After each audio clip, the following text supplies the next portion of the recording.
Question number 1 F part इसका at the end of 10 years, यानी यहाँ से आपको ये क्लियर हो गया कि आपकी टाइमलाइन जो है वो 10 इयर्स की है। 0 1 2 3 और इसी तरह ये 10 इयर्स तक जाएगी। How much is an initial deposit? बिल्कुल वही इनिशियल डिपॉजिट है आपके पास जो इस क्वेश्चन में हमेशा रहा है, 100। अज्यूमिंग एन एनुअल रेट 10%, इसमें 10% कंपाउंड एनुअल रेट है। इसे आपने सॉल्व करना है एनुअली, सेमी एनुअली,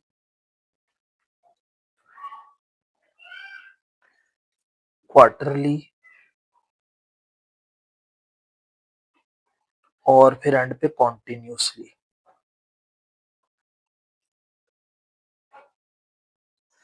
तो आपको पता है एनुअल में जो जब फ्रीक्वेंसी ऑफ कंपाउंडिंग होती है एनुअल पे तो फर्क नहीं पड़ता। एनुअल में तो एम 1 ही रहेगा और फार्मूले पे कोई फर्क नहीं पड़ेगा, जबकि सेमी एनुअल में एम जो है वो 2 हो जाएगा, क्वार्टरली में एम जो है वो 4 हो जाएगा और कॉन्टिन्यूसली में हम ई की वैल्यू यूज करेंगे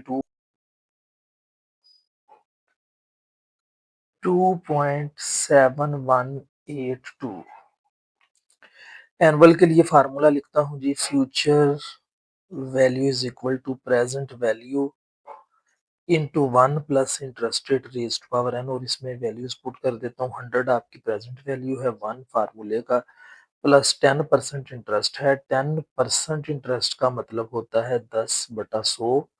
ये कटेगा तो 0.1 आ जाएगा। मैं डायरेक्टली 0.1 यहाँ पे लिख देता हूँ, रेज टू पावर 10 कर देते हैं। तो जो इसका आंसर आपके पास आएगा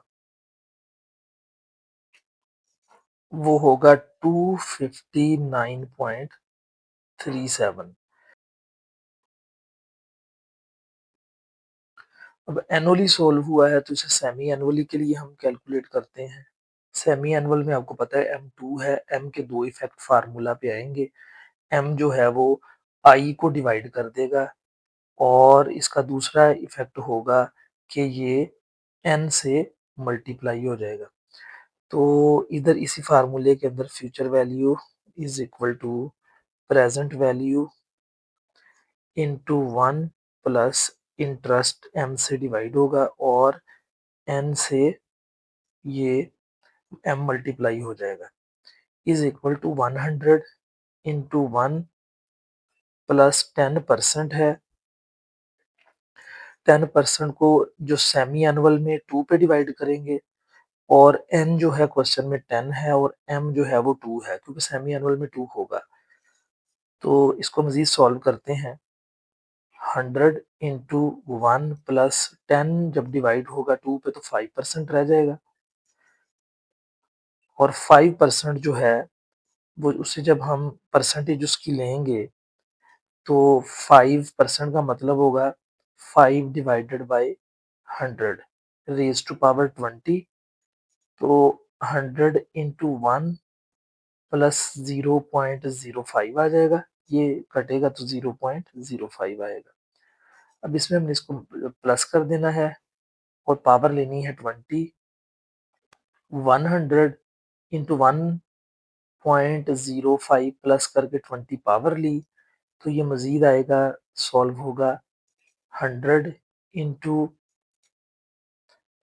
2.6533 और ये जब इससे मल्टीप्लाई होगा तो ये आंसर आएगा 265.32। यानी अगर एनुअल आपने इंटरेस्ट लेना है तो वो 259 रुपीज मिलेगा या डॉलर, और जब फ्रीक्वेंसी जो है वो होगी तो इंटरेस्ट ज्यादा बार एड अप होगा तो वो मिलेगा 265। इसी तरह इसको कर लेते हैं।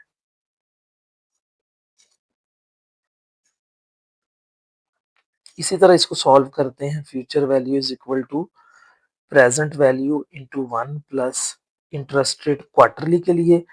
एम क्वार्टरली में जो है वो 4 होता है, तो यहाँ पे एम पे जब ये डिवाइड होगा तो 4 आ जाएगा और एन भी 4 से मल्टीप्लाई हो जाएगा।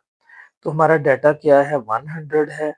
1 प्लस 10% डिवाइडेड बाय 4 और एन हमारा 10 है, मल्टीप्लाई बाय 4 से होगा। 100 इंटू 1 प्लस 4 पे 10 कटेगा तो 2.5% रह जाएगा। 2.5% रेज़ टू पावर 40। मज़ीद ये सॉल्व होगा तो 100 इंटू 1 प्लस 2.5% का मतलब होता है 2.5 divided by 100 raise to power 40।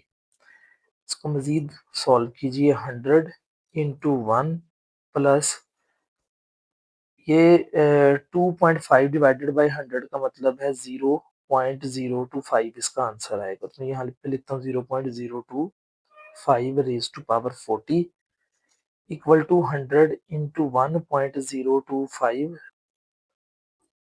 अब इसकी पावर जो है वो 40 लेंगे, इस वैल्यू की 100 इंटू इसकी पावर 40 ली तो ये बना 2.6851 और जब ये इससे मल्टीप्लाई होगा तो फाइनल आंसर आएगा 268.51। अब इसे कॉन्टिन्यूसली के लिए कर लेते हैं, लास्ट वाला कॉन्टिन्यूसली के लिए सॉल्व करेंगे तो इसका फार्मूला होगा future value is equal to present value multiply by E की पावर आई और एन। इसको सॉल्व करेंगे, प्रेजेंट वैल्यू 100 है, ई की वैल्यू होती है मैंने यहाँ पे लिखी थी, ऊपर देखिए, मल्टीप्लाई बाय 2.7182। अब इसकी रेज टू पावर आई और एन आना है। आई जो है वो 10% है, 10% का मतलब 10/100 मल्टीप्लाई बाय एन कितना है जी, 10 है। ये अलहदा से ब्रैकेट में सॉल्व होगा। इसी तरह ये सॉल्व हुआ तो ये आएगा 100 इंटू 2.7182। ये ब्रैकेट को सॉल्व करेंगे, ये 10 100 से डिवाइड होगा तो ये आएगा 0.1 मल्टीप्लाई बाय 10। ये मजीद सॉल्व होगा तो 100 इंटू 2.7182 और ये इससे मल्टीप्लाई होगा तो ये 1 आएगा। 100 जब इससे मल्टीप्लाई हुआ तो बना 271.82। तो अब आप देख सकते हैं कि जब फ्रीक्वेंसी ऑफ कंपाउंडिंग होती है तो इंटरेस्ट एक बार से ज़्यादा लगता है तो आपको फ्यूचर में फ़ायदा भी ज़्यादा होता है। जैसे इस केस में हुआ कि आपको $259 वापस मिलेंगे अगर ये एनुअल होता है। अगर ये सेमी एनुअल हो जाता है यानी साल में 2 बार हो जाता है तो उस केस में ज़्यादा बार इंटरेस्ट ऐड अप होगा तो आपको पैसे मिलेंगे $265। और अगर ये मज़ीद बढ़ जाता है यानी क्वार्टरली हो जाता है तो फिर आपको मिलेंगे 268। और अगर ये कंटिन्यूअसली यानी हर वक़्त इंटरेस्ट लग रहा है तो फिर आपको 271 मिलेंगे। तो फ्रीक्वेंसी जब होती है, जितनी फ्रीक्वेंसी टूटती जाएगी उतना फ़ायदा ज़्यादा होता जाएगा।